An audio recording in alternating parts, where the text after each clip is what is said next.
सरस्वती के दो बेटे हैं। बड़े बेटे राम की शादी रज्जू से हुई है और छोटे बेटे श्याम के लिए लड़की देखने का सिलसिला जारी है। एक दिन रज्जू की माँ का फोन आता है और उसकी सास फोन उठाती है। हेलो, कौन बोल रहा है?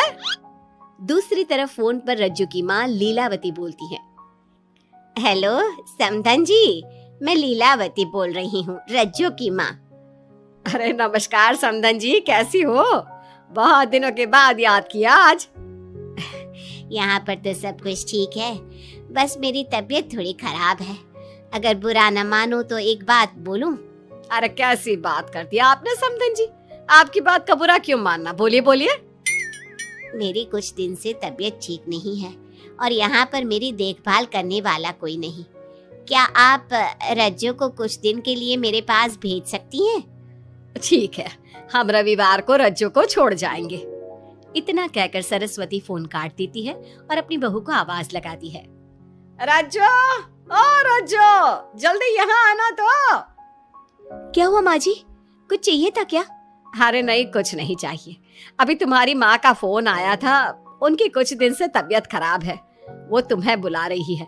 राम को फोन करके कह दे कल की 2 ट्रेन की टिकट करा देगा, मैं भी जाऊंगी तुम्हारे साथ।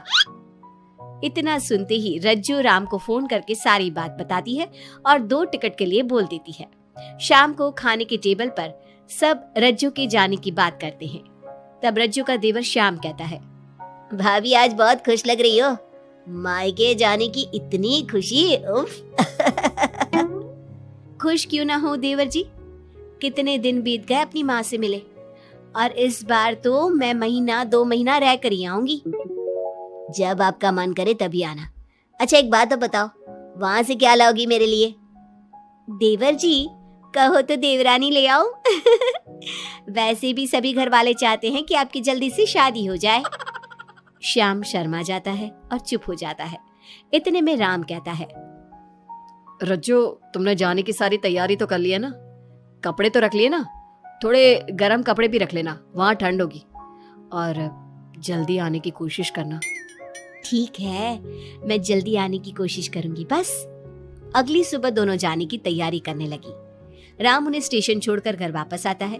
कुछ घंटों बाद रज्जू और सरस्वती गांव पहुंच जाते हैं। रज्जू अपनी माँ को देखकर बहुत खुश होती है। माँ, आप अपना बिल्कुल भी ध्यान नहीं रखती, कितनी कमजोर हो गई हैं आप। अब बेटा क्या ध्यान रखूं, उम्र भी तो हो गई है, ये बीमारियां तो लगी रहेगी। बहन जी आइए आइए बैठिए, मुझे बहुत अच्छा लगा कि आप भी यहाँ आई। अगले दिन सरस्वती अपने घर वापस जाने लगती है तो लीलावती से कहती है, बहन जी ध्यान रखना आप अपना, आपकी तबीयत ठीक हो जाए तो आप भी रज्जू के साथ आ जाना, रज्जू के बिना तो घर सूना सूना लगेगा। अब सरस्वती अपने घर आ गई और घर की सारी जिम्मेदारी भी उस पर आ गई। एक दिन वो कपड़े धोकर छत पर सुखाने जाती है। बाल्टी में से टपकता पानी सीढ़ियों को गीला कर देता है और नीचे उतरते समय रज्जू की सास यानी कि सरस्वती देवी का पैर फिसल जाता है और वो गिर जाती है। अरे मेरी माँ मर गई, मेरा पैर तो गया। लेकिन घर में कोई नहीं था। सरस्वती जैसे तैसे अपने आप को संभालती जाकर कुर्सी पर बैठती है। वो अपनी बहू के बारे में सोचती है, अगर रज्जू होती तो मुझे संभाल लेती और घर भी संभाल लेती। अब घर के काम कौन करेगा, मैं डॉक्टर के पास कैसे जाऊं, बहुत दर्द हो रहा है। जब राम और श्याम घर आते हैं तो अपनी माँ की ऐसी हालत देखकर वो जल्दी से डॉक्टर को बुलाते हैं। डॉक्टर सरस्वती के पैर पर पट्टी बांधता है और उसे आराम करने की सलाह देता है। राम कहता है, माँ आप बस आराम करो, मैं रज्जू को खबर कर देता हूँ, वो कल ही यहाँ आ जाएगी। अरे रहने देना बेटा, उसकी माँ की तबीयत ठीक नहीं है, कुछ दिन में वो खुद ही आ जाएगी, उसे परेशान मत कर। माँ अब हमें श्याम की भी शादी कर देनी चाहिए, कभी घर में कोई ऐसी परेशानी आती है तो कोई तो होगा घर संभालने वाला, आप और रज्जू की घर के काम काज में मदद भी हो जाएगी। कुछ समय बाद श्याम की शादी सीमा से हो गई, लेकिन सीमा ने तो आते ही घर में क्लेश शुरू कर दिया। वो छोटी छोटी बातों पर लड़ती और उसे देखकर रज्जू का भी बर्ताव बदल गया। एक दिन सीमा सुबह उठने में लेट हो गई और रज्जू ने नाश्ता बना दिया। सभी अपने अपने काम पर चले गए। जैसे ही सीमा अपने कमरे से आई तो रज्जू ने कहा, तुम साफ सफाई कर लो, मैं कपड़े धोने जा रही हूँ, जल्दी काम हो जाएगा। रज्जू की बात सुनते ही सीमा आग बबूला हो गई और कहने लगी, आज मैं उठने में लेट क्या हो गई? आप मुझ पर हुक्म चलाने लगी। मुझसे कोई इस तरह से बात करी है मुझे बिल्कुल भी पसंद नहीं है। अरे सीमा, ये किस तरह की बात कर रही हो तुम मुझसे? मैंने कोई हुक्म नहीं दिया तुम्हें, मैं तो बस काम को जल्दी खत्म करने की बात कर रही हूँ। उन दोनों की नोक झोंक सुनकर सरस्वती बाहर आ जाती है और दोनों को समझाती है। शाम को सब एक साथ खाना खाने लगे, लेकिन खाने के बाद जब सब अपने कमरे में चले जाते हैं और खाने की टेबल पर थाली यूं ही छोड़ देते हैं, सरस्वती को ये देखकर बहुत गुस्सा आता है। वो दोनों बहुओं को बुलाकर कहती है, तुम सब खाना खाकर चले गए, अब ये बर्तन कौन उठाकर रखेगा? मेरे लिए छोड़कर गई हो सारा काम। तुम दोनों को शर्म नहीं आती? अब दोनों बहुएं एक दूसरे के ऊपर बात टालते हुए फिर लड़ने लगी। ये देख सरस्वती परेशान हो गई। उसने दोनों को डांटा और उन्हें अपने कमरे में भेज दिया। सरस्वती ने जूठे बर्तन धोए। कुछ दिन इसी तरह चलता रहा। अब दोनों सास की नजरों में एक दूसरे को गिराने में लग गई। माँ जी, जब भाभी फोन पर बात कर रही थी ना, तो कह रही थी मैं अपने मायके चली जाऊंगी तो देखते हैं कि कौन काम करता है। अरे हम सबकी बुराई कर रही थी वो। बहू, किसी की बात चुपके से सुनना गलत है ना। तुम आज के बाद ऐसा मत करना। अब तुम जाओ, मैं रज्जू को समझा दूंगी। सरस्वती ने रज्जू से बात करके उसे समझा दिया, लेकिन रज्जू को अपनी देवरानी पर बहुत गुस्सा आया। अब वो भी सीमा की चुगली अपनी सास से करने लगी। अगले दिन रज्जू अपनी सास के कमरे में जाती है और कहती है, मैंने सीमा को बात करते सुना था। वो देवर जी से कह रही थी कि अगर हम लोग अलग कहीं रहे तो हम ज्यादा खुश रहेंगे, रोज रोज की लड़ाइयों से भी बचेंगे। सरस्वती को इस बात पर गुस्सा तो बहुत आया, लेकिन उसने कुछ कहा नहीं। जब दोनों बहुओं को लगा कि सरस्वती उनकी बातों में नहीं आने वाली, तो उन्होंने रिश्तेदारों और पड़ोसियों से एक दूसरे की चुगली करना शुरू कर दिया। जब सरस्वती को ये बात पता चली तो उसने इनकी लड़ाई को शांत करने का उपाय निकाला। रज्जो, सीमा, यहाँ आओ दोनों। दोनों अपनी सास के पास आती हैं। कल मैं घर में हवन करवा रही हूँ, तुम पड़ोसियों और रिश्तेदारों को आने के लिए कह दो और हवन की सारी तैयारी कर लो। हवन का दिन आ गया। पंडित जी रामायण का पाठ करने लगे। माता सीता से महान कोई पत्नी नहीं, उन्होंने अपने पति के लिए सारे राजपाट सुख सुविधाएं त्याग दी। अगर कोई पत्नी अपने पति को परिवार से अलग होने को कहती है तो वो पाप की भागीदार होती है, और बेटों को भी मां से अलग नहीं होना चाहिए। सीमा पंडित जी की बात बहुत ध्यान से सुन रही थी और उनकी हाँ में हाँ मिला रही थी। ऐसे ही रामायण का पाठ अंतिम सीमा पर आ गया, जिसमें विभीषण के बारे में बताया गया था। अगर विभीषण अपने भाई का भेद न देता तो रावण का विनाश नामुमकिन था।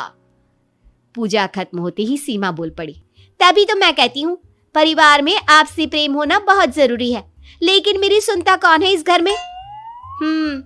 आपसी प्रेम की बात कौन कर रहा है, जिसने घर में आती ही लड़ाइयां शुरू करवा दी? दोनों में फिर से नोक झोंक शुरू हो गई। सरस्वती दोनों को चुप कराते हुए बोली, अरे चुप हो जाओ तुम दोनों, पड़ोसी क्या कहेंगे, सब सुन रहे हैं तुम्हारी बातें। तभी उनमें से एक पड़ोसन बोलती है, सरस्वती बहन, क्यों चुप करवा रही हो अपनी बहुओं को? हमें तो इनके बारे में सब कुछ पता है। ये दोनों हमारे घर आकर एक दूसरे की चुगली करती है। तुम्हारे घर की हर छोटी से छोटी चीज पता है हमें।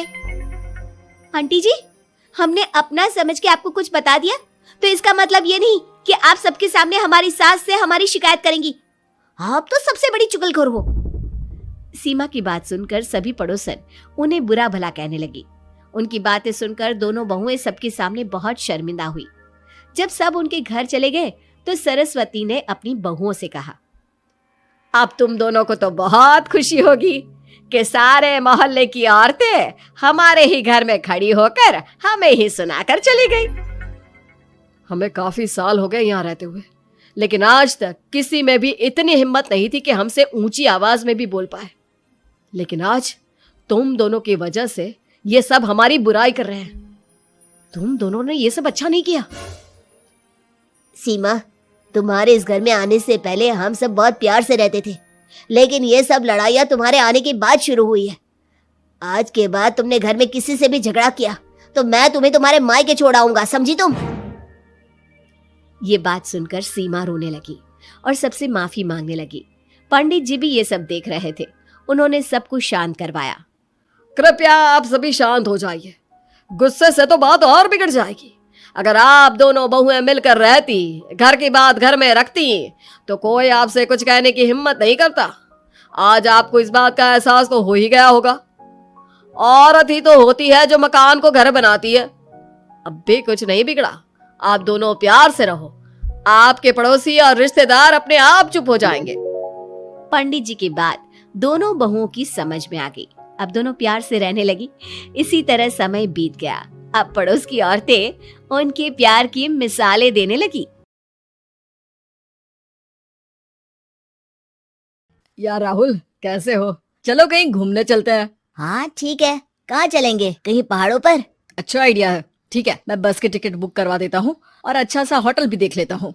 ठीक है भाई, लेकिन जल्दी करो। लाइफ में इतना स्ट्रेस हो गया है कि कुछ दिन का रेस्ट तो बहुत जरूरी बन गया है। राज का शाम को फोन आता है राहुल के पास। राहुल, मैंने टिकट बुक करवा दिया है, आज शाम की ही बस है, जल्दी से सामान पैक कर लो। ठीक है, सामान तो मैंने पहले ही पैक कर लिया है। अब तो बस शाम का इंतजार है, जब हम बस पकड़ेंगे और निकल पड़ेंगे धर्मशाला की ओर। शाम को दोनों दोस्त बस स्टॉप पर मिलते हैं और फिर वहाँ से निकल पड़ते हैं शिमला की ओर। सुबह होते होते ये दोनों दोस्त शिमला पहुँच गए, जहाँ ये होटल पहुँचे और वहाँ से निकल पड़े पहाड़ों पर घूमने। राज, यहाँ पहाड़ों पर कितना सुकून है ना। दूर दूर तक सिर्फ और सिर्फ पहाड़ ही है और घूमने आए लोग भी यहाँ कितनी मस्ती कर रहे हैं। हाँ भाई, ये तो है। चलो कुछ खा ले। दोनों एक रेस्टोरेंट पे पहुँच गए। वहाँ इनकी रेस्टोरेंट चलाने वाले लड़के से दोस्ती हो गई, जिसका नाम जितेंद्र था। जितेंद्र, तुम यहाँ कब से हो और रेस्टोरेंट खोलने का प्लान कैसे बनाया?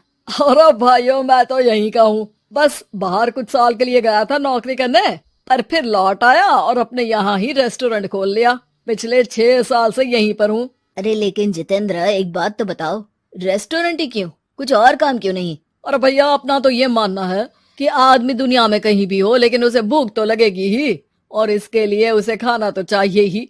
यानी ये धंधा कभी मंदा नहीं पड़ता, इसलिए ये काम शुरू किया था। लेकिन इस काम में क्या मुनाफा भी होता है या फिर बस ऐसे ही काम चल रहा है शौकियाना तौर पर? अरे क्यों नहीं भैया, काम तो हो ही रहा है, और मुनाफा नहीं होता तो ये 10 लोगों का स्टाफ कैसे रख लेता। वैसे आप भी क्यों नहीं इस बिजनेस में हाथ आजमाते हो? हाँ, आइडिया तो अच्छा है, लेकिन हम लोग तो सिर्फ यहाँ घूमने आए हैं और हमारे पास इतने पैसे भी नहीं है। अरे पैसों की चिंता क्यों करते हो, सिर्फ 5 लाख रुपए लगा कर भी आप काम शुरू कर सकते हो। अच्छा, वो कैसे?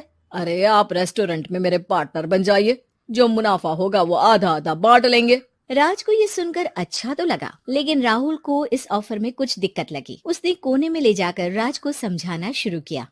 अरे राज, पागल मत बन, हम सिर्फ यहाँ घूमने आए हैं, यह ऑफर के चक्कर में क्यों पड़ रहे हो?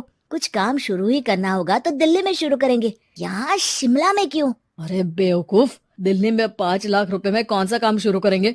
यहाँ शिमला में इतने कम पैसों में काम शुरू कर लेंगे और 1 साल में मुनाफा लेकर वापस भी चले जाएंगे। ओहो, अरे भाई, तुम्हें जो करना है करो, लेकिन मैं इस बिजनेस में तुम्हारा साथ नहीं दे सकता। याद रखो, हम यहाँ सिर्फ घूमने आए हैं, कोई बिजनेस करने नहीं। और इस जितेंद्र पर वैसे भी मुझे ज्यादा भरोसा नहीं हो रहा है। अरे तुम्हारी यही तो दिक्कत है, तुम्हें किसी पर भी भरोसा नहीं होता, लेकिन मुझे तो है। मुझे पता है कि इतने कम पैसों में मुझे जितेंद्र अपना बिजनेस पार्टनर बना रहा है। अरे लेकिन क्या गारंटी है कि पैसे लेने के बाद जितेंद्र तुम्हें बेवकूफ नहीं बनाएगा? अरे मुझे तो है, मैं कुछ नहीं जानता। मुझे सिर्फ ये पता है कि जितेंद्र मेरे बारे में ज्यादा ना जानते हुए भी मुझ पर कितना भरोसा कर रहा है। मुझे तो लग रहा है कि इसके पीछे उसकी मंशा ठीक नहीं है। बाकी तुम्हें जो ठीक लगे वो करो, मैं तो आज शाम की ही बस से वापस जा रहा हूँ। ठीक है, तुम चले जाओ, लेकिन याद रखना कि आज के बाद मुझसे कभी बात करने की कोशिश मत करना। राहुल गुस्से में वहाँ से चला जाता है। दूसरी ओर राज और जितेंद्र साथ में मिलकर काम करने लगे। राज ने अपने घर से 5 लाख रुपए ये कहकर लिए कि जल्द ही वो 2 गुने पैसे कमाकर 6 महीनों में लौटा देगा। कुछ दिनों बाद, भाई जितेंद्र, तुमने 5 लाख रुपए तो ले लिया है, लेकिन काम में बहुत तेजी नहीं दिख रही है। अरे भाई, काम में थोड़ा समय लगता है, चिंता मत करो यार। हाँ वो तो ठीक है, लेकिन मेरे पैसों का तो कुछ हिसाब दो, कहाँ लगाया तुमने? अरे बड़े आए पैसों का हिसाब मांगने वाले। वो तो शुक्र मनाओ कि इतने कम पैसों में मैंने तुम्हें काम पर रख लिया है। क्या कहा तुमने? मुझे काम पर रखा है? अरे मैं तो तुम्हारा बिजनेस पार्टनर हूँ। बड़ा है आप पार्टनर बनने वाला। औकात देखिए अपनी, 5 लाख में रेस्टोरेंट खरीद लिया है क्या? ऐसा है तो मेरे पैसे वापस करो, मुझे तुम्हारे साथ काम नहीं करना है। अरे पैसे कैसे, वो सब तो काम में लग गए। अब तुम्हें वापस जाना है तो चले जाओ, कोई पैसा नहीं मिलने वाला है। राज को अपने साथ होने वाले धोखे का एहसास हो चुका था, लेकिन तब तक देर हो चुकी थी। उसे अपने दोस्त राहुल की याद सताने लगी, जिसने पहले ही आगाह कर दिया था कि इस बिजनेस में धोखा है, लेकिन अब तो देर हो चुकी थी। राज को अब कोई रास्ता नहीं सूझ रहा था। जितेंद्र भाई, मेरे पैसे वापस कर दो ताकि मैं लौट जाऊं। मुझे अब तुम्हारे साथ कोई काम नहीं करना भाई।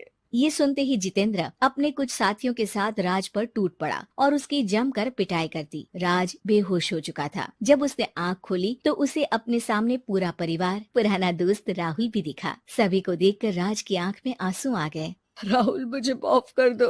अगर समय रहता मैं तुम्हारी बात मान लेता तो आज शायद ये दिन ना देखना पड़ता। अरे शुक्र मनाओ कि जान बच गई। वो तो भला हो एक आदमी का जिसने मुझे फोन कर दिया था, तभी तुम्हारी जान बच सकी। मुझे माफ कर दे दोस्त, तेरी सलाह ना मानकर मैंने बड़ी भूल की है। अरे अरे भाई, मेरे हाथ मत जोड़ो। बस ध्यान रखना कि अच्छा दोस्त आपको हमेशा अच्छी सलाह देता है, इसलिए दोस्तों की सलाह पर ध्यान देना चाहिए।